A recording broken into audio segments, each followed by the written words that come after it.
الحمد للہ رب العالمین والصلاۃ والسلام علی سید المرسلین اما بعد فاعوذ باللہ من الشیطان الرجیم بسم اللہ الرحمن الرحیم لبیک لبیک لبیک یا رسول اللہ تاجدار خط پہ نبوت زندہ باد زندہ باد من سب نبی فقتل۔ تمام یوٹیوب پہ سننے والوں کو خوش آمدید۔ یہ بیان آپ سے گزارش ہے، عرض ہے، ریکویسٹ ہے کہ پورا بیان سنا کریں اینڈ تک۔ اور اس میں کیونکہ بعض دفعہ شروع کے اندر کوئی مسئلے آ جاتے ہیں دینی شرعی، اینڈ میں بھی آ جاتے ہیں کوئی اچھی بات، تو آپ پورا سنا کریں۔ وقت نہ ہو تو تھوڑا سن لیا تو پھر پورا بعد میں سنا کریں۔ کوشش کیا کریں ایک ہی وقت کے اندر سارا بیان سن لیں تاکہ سلسلہ آپ کا ٹوٹے نہیں۔ اور ابھی تک آپ نے لائک سبسکرائب نہیں کیا تو مہربانی کر دیں۔ 1 سیکنڈ لگے گا آپ کا سبسکرائب کرنے میں، صرف سیکنڈ، چلو 5 سیکنڈ لگا لیں تو 5 سیکنڈ لگا دیں اور آگے فارورڈ شیئر بھی کر دیں۔ اس میں تھوڑا سا ٹائم لگے گا، آدھا منٹ لگے گا، 5 کو اگر آپ فارورڈ شیئر کریں گے 1 منٹ لگ جائے گا۔ تو یہ کہ دین کے کام میں میری مدد ہو جائے گی، آپ کو بھی ثواب ملے گا، میں بھی ثواب کے لیے نیت کرتی ہوں کہ اللہ حضرت کی رضا کے لیے جو ہے حصول ثواب کے لیے بیان کروں گے، اور علم دین دوسرے تک پہنچانے کی نیت ہے لوگوں تک، خاص کر اوورسیز میں لوگ جو ہیں۔ تو اس طرح ہماری خواتین نہیں کرتی، بس یہ اللہ تبارک و تعالیٰ سعادت دے دی مجھ کو کہ میں یوٹیوب پر آ گئی، نہیں تو اہل سنت کی خواتین اس طرح یوٹیوب پر بیان وغیرہ اس طرح نہیں کرتی۔ چلیں مجھے آغاز کرتے ہیں۔ ہمارا موضوع ہے آج کا یہ 2024 سال کیسا رہا۔ 2024 میں بڑی بڑی تبدیلیاں دیکھی ہیں، بہت تبدیلیاں دیکھی ہیں، اور اس میں قرب قیامت کی نشانیاں بھی دیکھی گئی ہیں کہ جو میرے آقا علیہ الصلوۃ والسلام نے آج سے 1400 سال پہلے قرب قیامت کی جو نشانیاں بتائی تھی وہ اس وقت پوری ہوتی نظر آ رہی ہیں، کیونکہ دنیا ورلڈ جو ہے عالمی جنگ میں ہے، عالمی وار میں ہے، جگہ جگہ جنگیں ہو رہی ہیں۔ تو یہ میرے آقا علیہ الصلوۃ والسلام نے بتایا تھا کہ جو ہے تیسری عالمی جنگ ہوگی، جنگ عظیم ہوگی۔ تو دیکھیں اس وقت کتنے سارے ملک بڑے سارے پیکار ہیں، آپس میں گتھم گات ہیں، یعنی اسرائیل، فلسطین، اور جو ہے یمن، امریکہ، روس، یوکرین، شام، ایران۔ ابھی تو یہ شامیوں نے ایرانیوں کا تختہ پلٹ دیا، اشرار جو ہے بشار الاسد کا تختہ پلٹ دیا۔ تو بہت تبدیلیاں آئی ہیں، بہت چینجنگ آئی ہیں اس سال کے اندر۔ میں نے اپنی زندگی میں اتنی چینجنگیں کسی سن میں نہیں دیکھی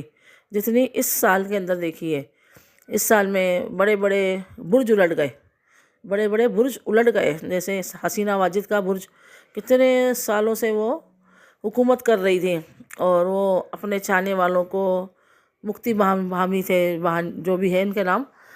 اس وقت کے جو اس کی ٹیم کا حصہ تھے ان کو نواز رہی تھی۔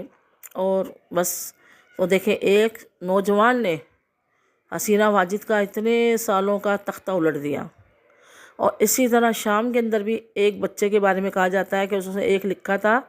کہ ڈاکٹر تمہارا بھی وقت آئے گا اسکول میں۔ اس بچے کی کوشش سے یہ انشاءاللہ یہ آئندہ میں بیان کروں گی، ابھی موضوع میرا وہ نہیں ہے جنگ، تو یہ شام کی جنگ کے اوپر انشاءاللہ تفصیل سے اور بھی پوری جو ہے ایڈوائسنز لے کر، معلومات لے کر آپ کے گوش گزار ہوں گے۔ ابھی ہمارا یہ 2024، تو اس میں جو ہے بڑے ہمارے ملک پاکستان میں بڑے بڑے نامور، بڑے بڑے خطیب، حق خطیب جن کا نام ہے، دنیا جن کو حق خطیب کے نام سے جانتی ہے، اور اربوں خربوں کے مالک ہیں، انہوں نے عوام سے پیسہ بٹورا ہے۔ تو ان کی بھی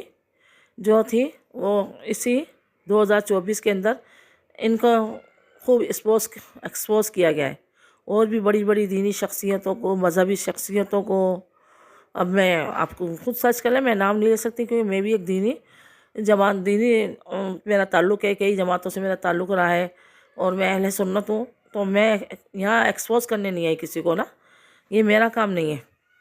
لیکن میں بتا رہی ہوں کہ 2024 میں بڑی بڑی اہم شخصیات کو، اور دینی، فلاحی، مذہبی NGO جو چلا رہے ہیں ان کو دیکھا گیا ہے کہ ان کے میڈیا پر بہت زیادہ اچھالا گیا ہے ان کے معاملات کو، حالانکہ اتنا ہوتا نہیں ہے لیکن ان کو بہت زیادہ اچھالا گیا ہے سوشل میڈیا کے اوپر۔ تو یہ 2024 میں بہت زیادہ مسئلے مسائل ہوئے ہیں، کرپشن ہوئی ہے،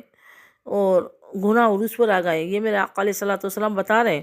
بتا کے ہمیں دنیا سے تشریف لے کر گئے ہیں، پوری ہمیں حدیثیں بتائی ہیں کہ قرب قیامت میں یہ ہوگا وہ ہوگا، تو وہی ہوگا، زنا عام ہو رہا ہے، گناہ بڑھ گئے ہیں، نیکیاں پلے نہیں ہیں ہمارے، اور اب مزید آئیں گے، مزید بگاڑ آئے گا، ابھی تو اور فتنے ہوں گے، اور کفاروں کا تسلط ہوگا۔ پھر امام مہدی کا جب لشکر آئے گا، امام مہدی کا لشکر جو یہ خراسان کی پہاڑیوں سے نکلے گا، تو خراسان اور سیاہ جھنڈوں کے ساتھ نکلے گا۔ تو خراسان کا ہے موجودہ افغانستان، کچھ ایران، کچھ یہ ہمارا ہندوستان پاکستان، کچھ نہ کچھ حصے ہی ہیں آپس کے، بر صغیر کے ایشیا کے حصے ملتے ہیں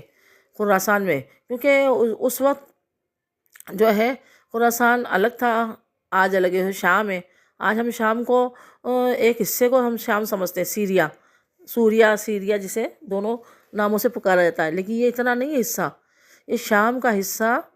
4 کنٹریز پر یہ تھا، مکمل تھا، 4 کنٹریز تھی اس کے اندر۔ 4 کنٹریز کون سی؟ ایک تو اردن، جارڈن جسے کہتے ہیں، لبنان، اور فلسطین جس میں اسرائیل بھی موجود، یہ جو اسرائیلیوں کا ملک ہے یہ بھی موجود تھا، کیونکہ اسرائیلیوں نے تو قبضہ کیا ہے نا، مقبوضہ فلسطین ہے یہ، اسرائیلیوں نے اس پر قبضہ جما کر یہودیوں نے، اور اس پر اپنا تسلط قائم کر دیا، اپنا کنٹری بنا لیا، تو اس کو تو اسرائیل کو تو کوئی لوگ ملک تسلیم ہی نہیں کرتے نا، دادا گیری سے، دھونس سے، اپنے پاور سے اس پہ قبضہ جمایا، مسلمانوں کا حق تھا یہ، تو ہمارے مسلمان کنٹری تو اس کو تسلیم ہی نہیں کرتی۔ ہمارے ملک پاکستان میں بھی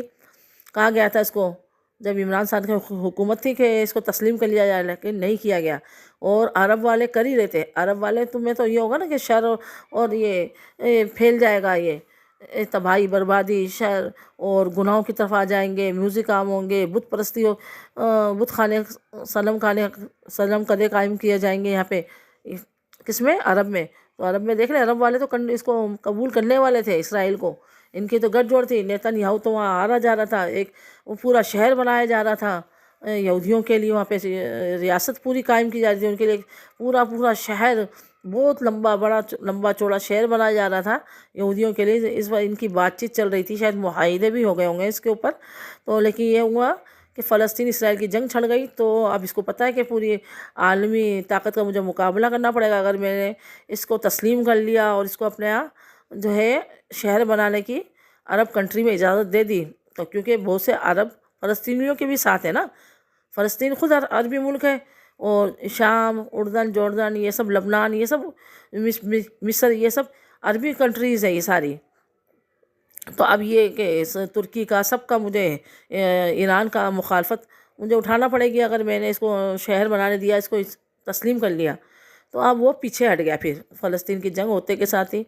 تو یہ جنگ دیکھیں، عالمی جنگ کی طرف ہمارا ملک جا رہا ہے، تو للہ خدا را اپنے حالوں پر رحم کریں، قرب قیامت آنے والی ہے، گناہوں سے بچیں، نیک کام کریں، توبہ کر لیں، جو گناہ کے اللہ کی بارگاہ میں اللہ کو راضی کر لیں، اور جو ہے قبر کی آخرت کی تیاری کریں، پھر کیا کریں گے؟ پھر کوئی نہیں بچا پائے گا، نہ ماں، نہ باپ، نہ شوہر، نہ بیوی، نہ اولاد، نہ دوست، نہ احباب، کوئی ہماری قبر میں نہیں آئے گا، ہم ہوں گے، ہمارے اعمال نام میں ہوں گے۔ تو ابھی توبہ کر کے اللہ کو راضی کر لیں، اچھے اعمال کریں، جو ہے علم جو ہے دنیا کمانے کے لیے نہیں کریں، اللہ کی رضا کے لیے علم حاصل کریں، علم پھیلائیں، دنیا کے لیے نہ پھیلائیں، واہ کے لیے یا ویوز کے لیے یا پیسوں کے لیے دین نہ کریں، نہ کمائیں، دین کو اس میں خرچ نہ کریں، اپنے دین کو، اپنے علم کو، کہ ہماری واہ ہو اور ہماری جو ہے منی آئے۔ اب بعض لوگ مجھے بھی سمجھتے ہوں گے کہ میں یوٹیوب کا بار بولتی ہوں سبسکرائب کریں، یہ کریں، کہ میں پیسوں کے لیے کر رہی ہوں، بالکل میں آپ سے کہتی ہوں کہ یہ میں پیسوں کے لیے نہیں کر رہی، ہاں پیسے ملیں گے تو میں منع نہیں کروں گی، ابھی تو علماء کرام ہمارے منع فرماتے ہیں، تو میں یہ غریبوں پہ خرچ کر دوں گی،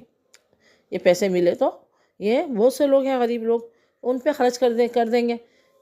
تو اب یہ کہ اللہ سے دعا ہے کہ اللہ تعالی ہمیں اپنے قبر میں جانے سے پہلے قبر کی اور آخرت میں کی تیاری کی توفیق عطا فرما، قیامت آنے سے پہلے قیامت کی تیاری کی توفیق عطا فرما، آمین آمین، بجاہ نبی الامین، وما علینا الا البلاغ المبین، صلی اللہ علیہ وسلم۔